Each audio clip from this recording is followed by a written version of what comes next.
Dieu a donné, Dieu a repris, dit-on.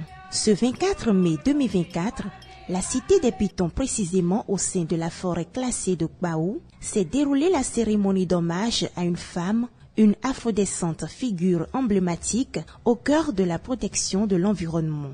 Il s'agit de la mère Dja, de son vrai nom, Eve Dja. Suivons ici l'intervention du maire de Ouida, représenté par Foun Sabine, deuxième adjointe au maire et d'autres personnalités présentes à cette cérémonie.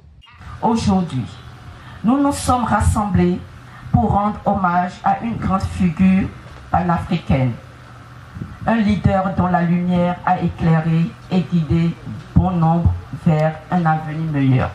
La Fédération agroécologique du Bénin garde une mémoire vive de cette lutte que Merga a menée pendant des années. Le départ de Merga a laissé un vide, certes, mais la FAEM s'engage à combler ce vide. Nous nous engageons devant tous, fermement, d'être des héritiers avertis d'une relève de qualité. Je vous remercie. Environ 28 ans, nous avons collaboré avec la famille Dja et particulièrement cette mère qui vient de nous quitter. Elle a de grandes notions dans la foresterie. Nous avons beaucoup appris d'elle et aujourd'hui, c'est une grande perte pour l'administration forestière.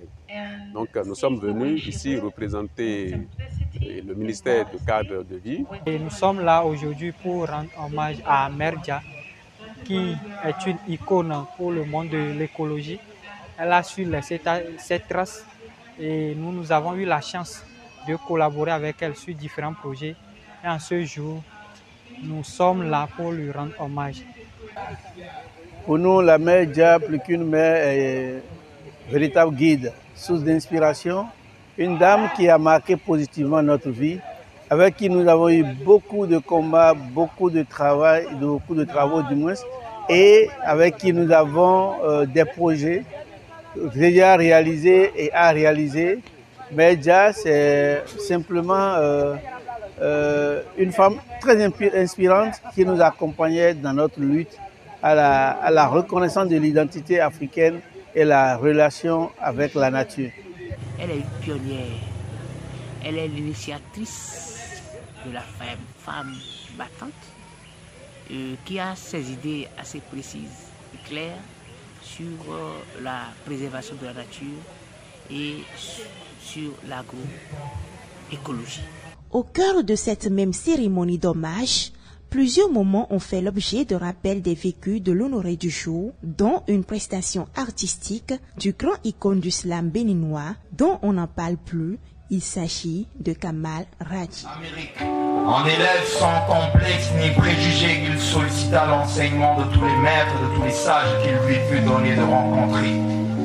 Il se mit docilement à leur écoute, il enregistra fidèlement leurs dires et analysa de toujours comprendre les hommes, car le grand problème de la vie, c'est la mutuelle compréhension.